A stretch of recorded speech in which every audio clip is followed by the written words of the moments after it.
Hello, welcome to session number 9. So glad you're still with us, and hopefully these skills, and a lot of them are coming together.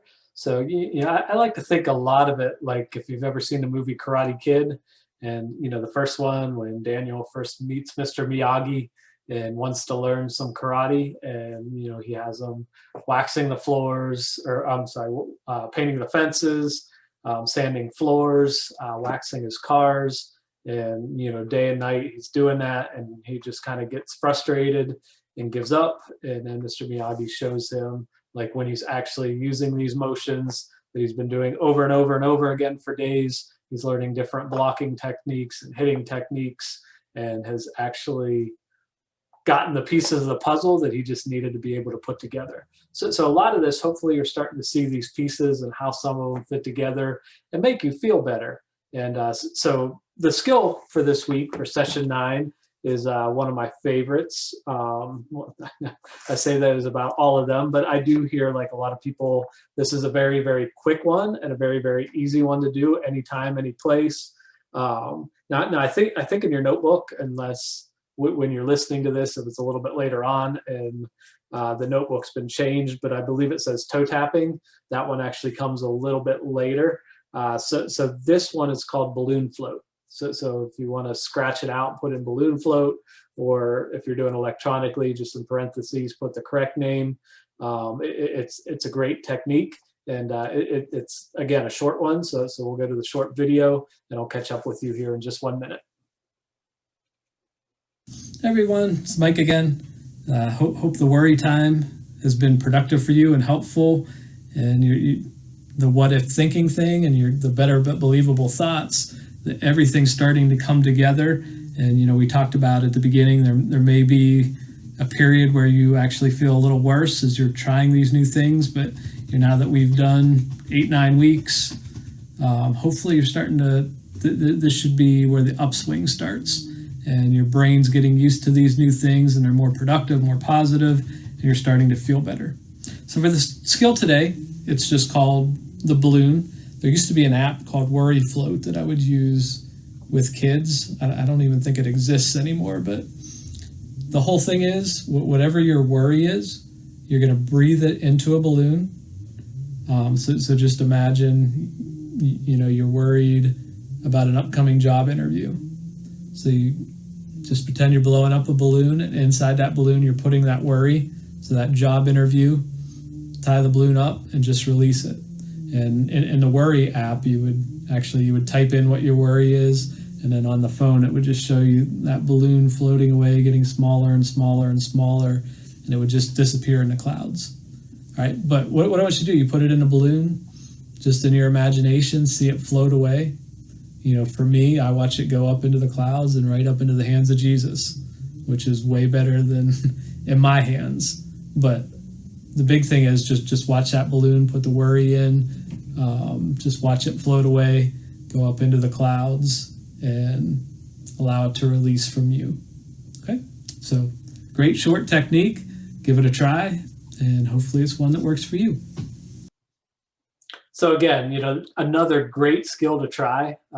It definitely, when there's something heavy on your heart, to be able to just with your imagination, blow it into the balloon and let it float up right to Jesus. I actually got this, like, listening and watching, some techniques with kids who have lost somebody very close to them.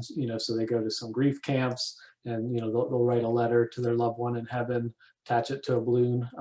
Even for people who regret having abortions, one of the techniques they use is they'll have them write a letter to the baby who is in heaven and attach it to a balloon and send it up. And it's like, that God has given us access to send any request to him, and cares deeply and loves us so much that we never bother him. Nothing's ever too big or too little for him to handle, and it's something we can definitely send to him at any time.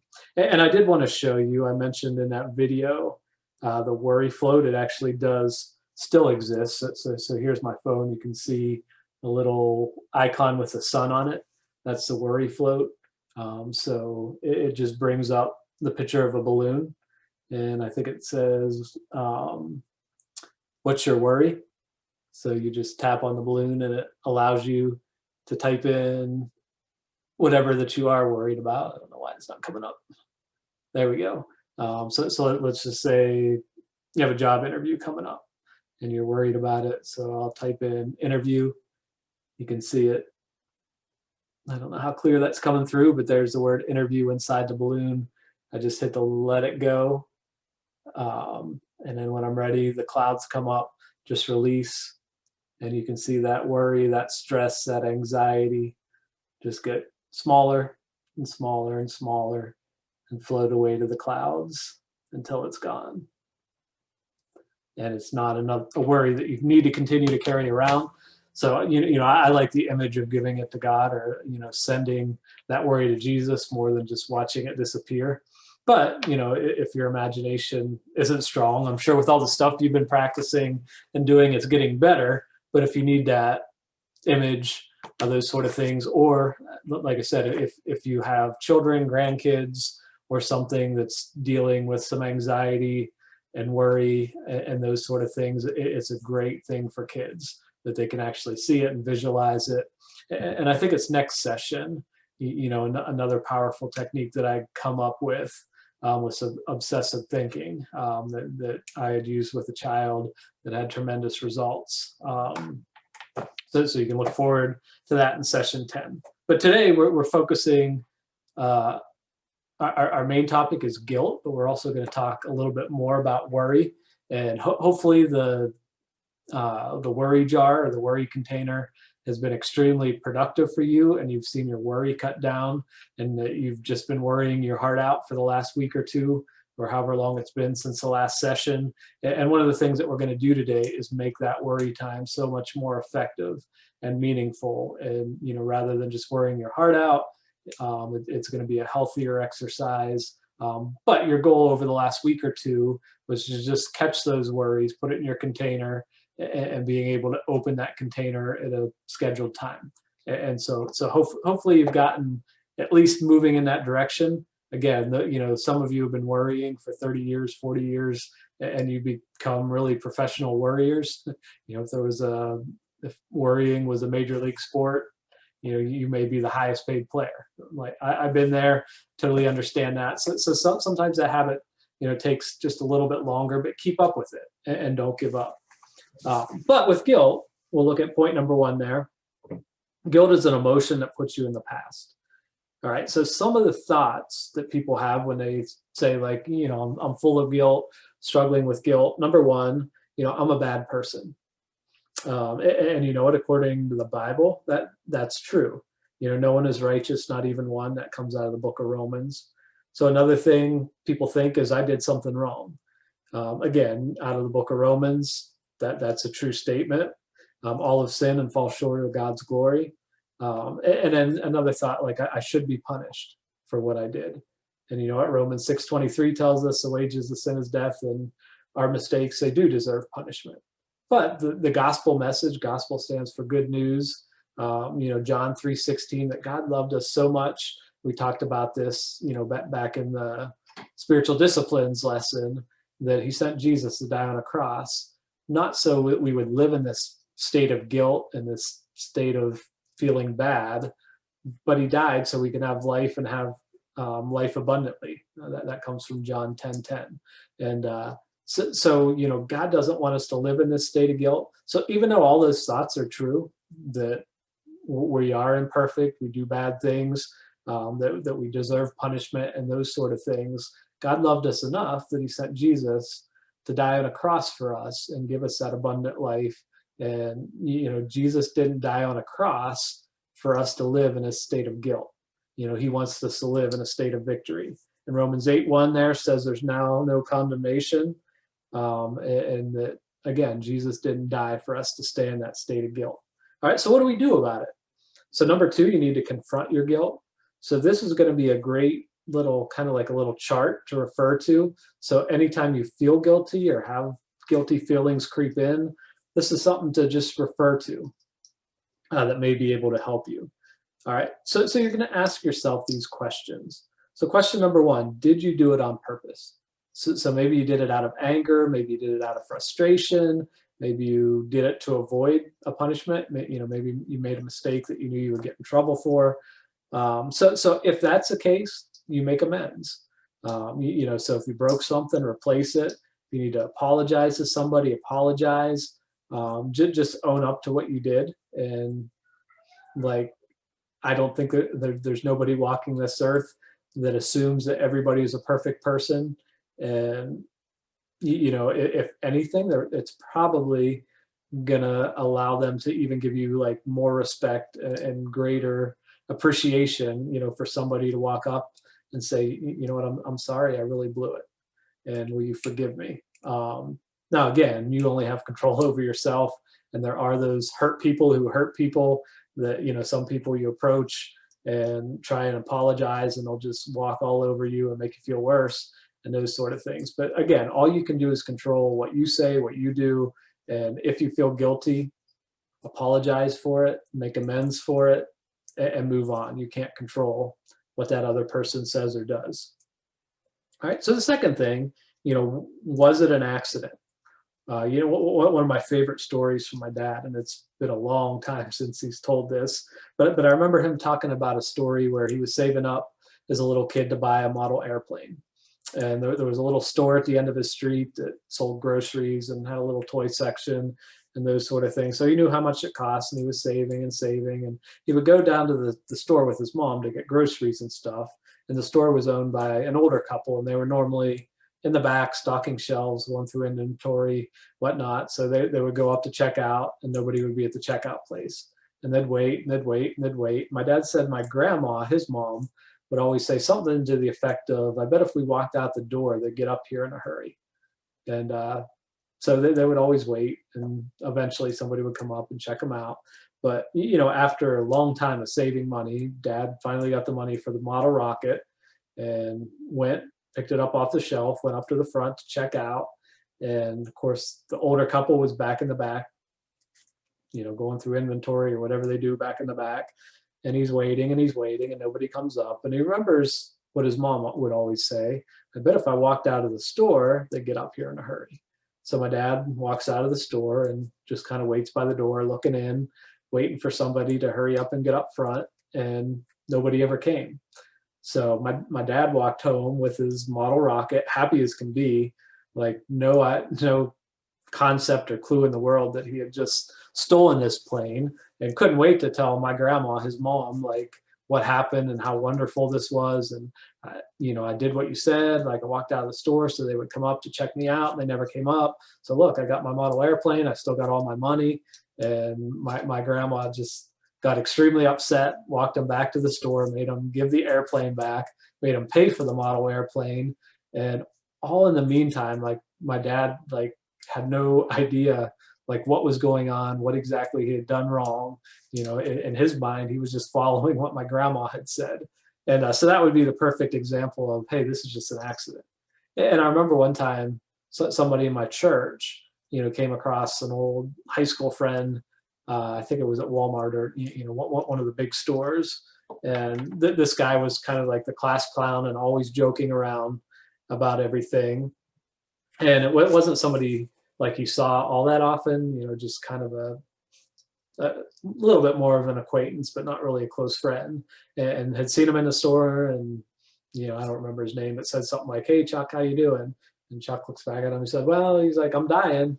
And the guy from my church was like, "Oh, okay, that good for you," laughing about it, thinking that here's the jokester. He always makes cracks like this, and didn't think much of it. And literally within just a couple weeks, there he was in the obituaries. He had some type of aggressive cancer that took him like really, really quickly. And he was just riddled with guilt. Like, I can't believe I said that. I can't believe. But in reality, he didn't do that in a hurtful way. It was completely by accident. So the story of my dad, the story of the guy at the church, a lot of times we just do things without even realizing, and we feel guilty about those. So in the blank there, when it's an accident, give yourself some grace and just say, what, we all make mistakes, and that nobody's perfect. and just being able to move on. Now, again, if you feel guilty and need to make some type of amends, feel free. So if I say something that I later realized was insensitive or something like that, and I really didn't mean it, like I can still go and apologize to that person, and let them know, like, I'm sorry, like I really didn't mean to come across this way, or I didn't mean for this to offend you. And even though it was an accident, like you can still, if you really feel like you need to make amends, you can still do that. All right, the next question, how terrible was it? And most of the time, like what we deem as we had done something terrible, kind of when it boils down, like it's normally not as bad as you think it actually was. So I remember, I'm going to say I was maybe 13. I might not even have been that old. But me and my friend from down the street were, it was summertime and we were doing Roman candles. So it's kind of like a long firework on a stick, and you light them and they shoot these fireballs out, and we're kind of like shooting them at each other. And my dad was always big into hunting. So he had an archery range in the backyard, and I'm trying to shoot my friend from down the street, and he's kind of hiding behind this archery range, and this fireball goes and it hits my dad's hay bales that he shoots archery at, and so this archery range starts on fire. And so we go down there and we're trying to kick it and knock it out, but it just got like beyond our control. So I ran in my house and was going to call 911, and I picked up the phone, and having a teenage sister, she was on it chatting with her friends. I was like, get off, hang up, there's an emergency. And she's just like yelling at me, just like the annoying little brother. So we ran across the street to my grandma's house, and she was 99% of the time home.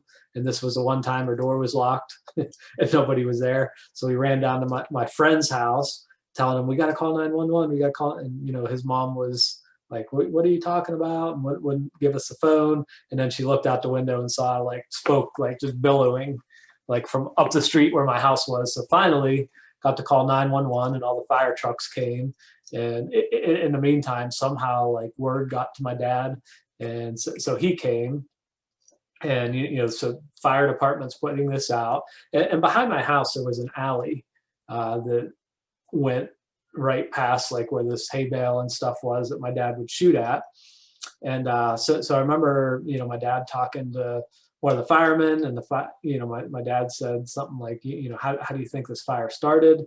And the fireman said, somebody was probably driving down the alley and threw a cigarette out the window, and that's what started it. And I remember hearing that, and I'm thinking, yeah, I can go with that. That sounds like a good story. Like, I'll just kind of go along with that and not say anything, and sounds pretty good. And so literally, like, years and years went by, and not that I thought about it all the time, but at times like that would come up. And for the most part, I was pretty honest growing up with my family and my parents. And so that would eat at me at times, that here I destroyed, like, my dad's, one of his favorite things that he used all the time, and like never like said anything about it.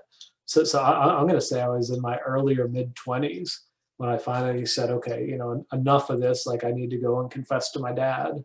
Like, this is what really happened with his haystack all those years ago. And I told him, and, again, here I was 10, 15 years feeling horrible about this. And he kind of laughed. He said, at that haystack, that I was shooting at, it was on its last leg. And I was so close to like getting ready to replace it. And I would have had to tear it all down and take it to the old one to the junkyard. And it would have cost me more money. Like, that thing burning down was probably the best thing that could have happened. And I just remember thinking, like, all these years, I thought this was such a terrible thing, and I couldn't tell anybody. And, it just caused, like, so much grief. And, come to find out, my dad got his new archery range that he was about to put up anyway. So a lot of times, like, holding on to that guilt just has no value, and is probably not as bad as you picture it or assume it to be. All right. So if somebody else was involved, talk it out with them.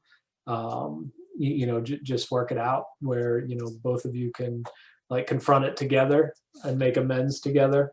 And the last question always to ask is your guilt productive or non-productive? And I've never heard somebody say, man, I felt guilty for the last 4 years and it's so productive. I just love it, right? It's always non-productive, but by following the steps above, you have the ability to make it productive. All right. So number 3, you must learn to have compassion on yourself. And again, that's the hardest thing. But again, Christ died on a cross for us. So we don't have to live in this state of guilt, and realizing we all make mistakes. So give yourself praise, and build yourself up. I'm the best at, if I do 9 things right, make 1 mistake, when I dealt with this and suffered with this, that 1 mistake would eat me alive. And I'm not perfect, but I've gotten a lot better at giving myself that grace and forgiving myself. And, again, we talked about this forgiveness issue before, but that unforgiveness is like drinking the sip of poison every day and expecting it to hurt the other person, which it's just not. And when we refuse to forgive ourselves, we're playing the double part. Not only the person who's full of unforgiveness, but the person who's not being forgiven. And so really just make that a part of your life, of being able to learn from your mistakes, have compassion on yourself, and be willing to forgive yourself as well. So you can see all the great benefits of guilt. It's depressing, stagnating, keeps you trapped in the past, anger towards yourself, arrogance, it's a control issue, it allows avoidance, and it's an emotional ripoff. You get no benefit from it whatsoever. So in those blanks, if there's anything now that you can think of that's been eating at you, that you've done wrong, and you need to either make amends, you need to forgive yourself, you need to have compassion on yourself. Again, you'll follow the steps up above based on whether it was done on purpose, done by mistake, with other people. But you can write in there, here's what's been eating me. This is what I've done as an imperfect person. And the mistake I made is we've all made. And what you're going to do about it. And so you can do that now and pause the video. Or if you just want to, at the end of the video, go back and look at like, okay, here's what I feel bad about, and here's what I'm going to do to change that. All right. So on page 30, just kind of following up on last week's worry. So again, worry is an emotion that puts you in the past. A research project was done that it shows 97% of the things that you worry about never actually happen to the extent that you were worried about it. All right. So again, like 97% chance that what you're worrying about and what exactly is going to happen isn't going to happen. And I know a lot of what you're thinking now is, what if it happens to be one of the 3%? One thing I can tell you beyond a doubt is, if it happens to be one of those 3% of things, and I'm sure if you evaluate all your worries from your own history, like you're going to find that most of the stuff that you thought was going to happen and the extent that it would happen never actually happened. But if it is one of those 3%, there's still no benefit to it. So let's say that you're worried about getting cancer, right? And so you worry about that for 30 years, pretty much every day. That's just a worry. It's always on your mind. And so after 30 years, you finally go to the doctors. Not finally go to the doctors, but you go to the doctor, and the doctor says, hate to tell you this, but you have cancer. So one thing I can promise you in that moment is you're not going to be sitting there in the doctor's office and say, boy, I'm so glad I worried about this for the last 30 years, because that just made this moment so much better, right? Worry has no benefit. Like I said, even if it's one of those 3%, you're not going to be glad that you actually worried about it. Then you can see some of the other thing. God doesn't want you to live that way. In Philippians, he tells us not to be anxious about anything. So again, worry is picturing the life you don't want it, the way you don't want to happen. And one of the things, some worry is normal, right? So you have a very sick child, or you have a parent in the ICU, or a good friend that's been in a terrible accident, right? It would be more abnormal to say like, whatever happens, happens. I don't really think about it. I don't really worry about it. And, so some worry is normal. But it's a chronic worry that tends to be the issue that plays into our anxiety, plays into our depression, and that we need to work through these things. And so this next step is what we're going to do with our worry time. So you need to confront your worry. All right, so you're going to use some self-talk. So you got your worry jar, your worry container. Now, when you get to that worry time, number 2 is kind of like the second sub point there. So you're going to start to switch from worry to action. All right, so let's say you're worried, right now, today's the day after Christmas. It's December 26th, 2020. It's been a bad year as far as coronavirus has been around. And my request for people dealing with anxiety and worry has been off the charts for the last 6 months. But for people right now worried about the virus, and you may be watching this a year later, 10 years later, 30 years later, who knows? And there may be totally different worries. But as I'm working with these people that are worried about getting the virus, and we get to this worry section, so during their worry time, they pull that out of their jar and worry about getting the virus. So you start to, instead of just worrying about it, you start to plan for it. Not that the worry is going to happen, but you start to say, you know what, I'm going to wash my hands for the 20 seconds like they recommend. I'm going to stay 6 feet apart from everybody that I see at work, on the street. I'm going to wear a mask, and me and my family, we're going to have a healthy diet. We're going to exercise. So if we do get the virus, it's probably not going to be that bad. So you're actively planning, I'm worried about getting the virus. Here's a few things that I can do to make my chances greatly reduced. And if it does happen, that, most likely I'll recover fairly quickly from it. Or let's say, you're worried about losing your job. So there's going to be some layoffs, some cuts, the economy's going down, just to say, okay, what can I do?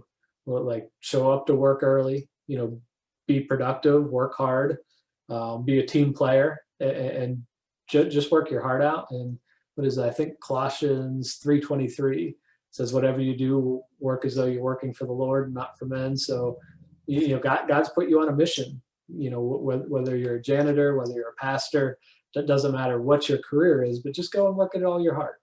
And then the second part during that worry time, there's certain things we can't control. So those are the things that you just got to give up to God. And you know what? In God's hands, they're way better than ours anyway. So you're just taking those things out of your worry jar and just saying, okay, this worry, what are the things that I can do? And actively doing them and planning for them. And the things that you have absolutely no control over, like give them to God. A lot of times people say, oh, all my worries, like I have no control and I got to get, and I just don't agree with that. And I can, in group settings, a lot of times, like we can brainstorm and come up with ideas. So a good example, like one worry that I have, like, so I also work as a professional magician, and I love to give shows where, I can give some type of message with it. My favorite shows are what's called Upward Sports. And so there's youth programs all over the country that does basketball, soccer, flag football. And at the end of the season, they have this, they call it the year-end celebration. And they'll bring in an entertainer and a speaker. And so their job is to give a gospel presentation and make sure everybody hears the good news about Jesus and that he loves them, he died on a cross for them, and invite them to come into a personal relationship with him, as we did back in the spiritual discipline exercise. So basketball is the most popular sport. Year-end celebrations tend to be late February, early March. And so as those approach, I worry about the weather. What if this gets canceled and it gets snowed out and I don't get to go and give the gospel? And do I have any control over the weather? No, unfortunately not.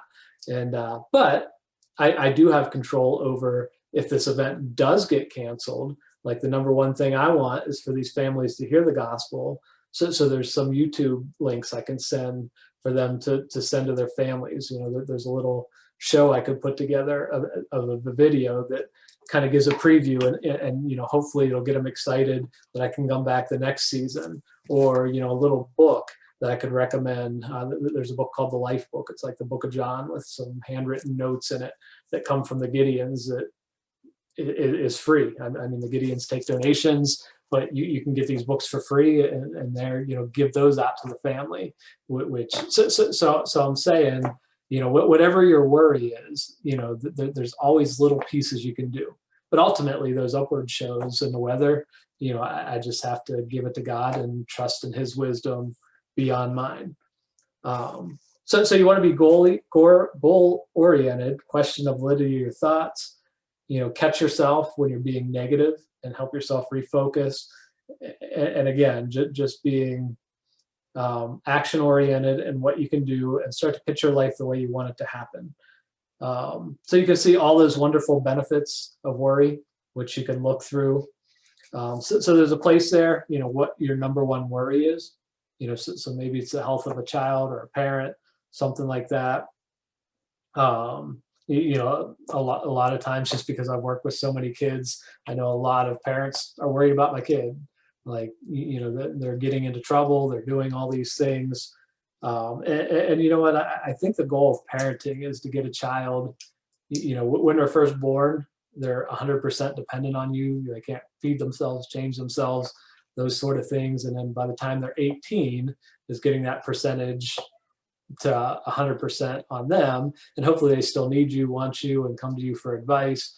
But that they can kind of manage on their own. And it's just through that journey of birth to 18, slowly giving them more and more of the percentage, so by the time they get to 18, that they're going to have your wisdom and like have that in their background. I like the verse Proverbs 22:6 that says, train a child in the way they should go, and when they grow old, they should not depart from it. And I've come across a lot of families that, they'll bring a teenager to me, and I hear a lot like, this is not the way that I brought them up. Like, we were always, we prayed together, we went to, we were always encouraging, and now they're on drugs, or now they're doing this certain behavior or whatever.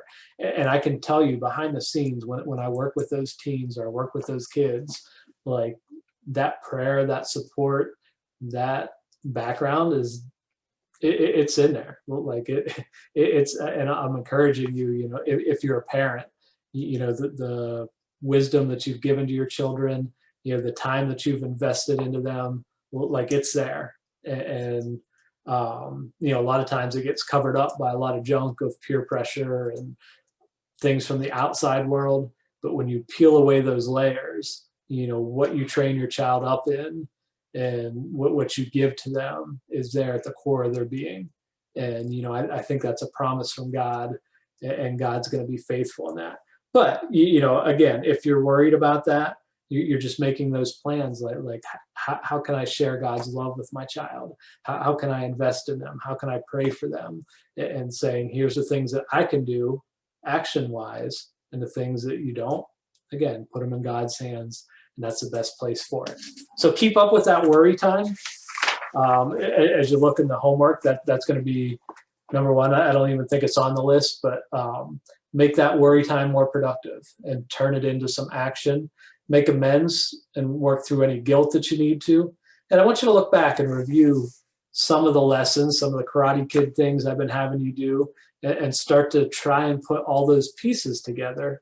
And there's a place for you to put, like, here's the 3 things that are helping me the most right now, and here's the 3 things that I still need to work on. And you may see the things you need to work on may still be coming up in our last set of lessons, or if it's something that we've already covered, go back, watch the videos again. And again, we just want to put all these pieces into place, and just again, love to hear anything that's going on in your life, that God's doing in your life, ways this program's helping. So reach out to me anytime, and I'll look forward to seeing you in session 10.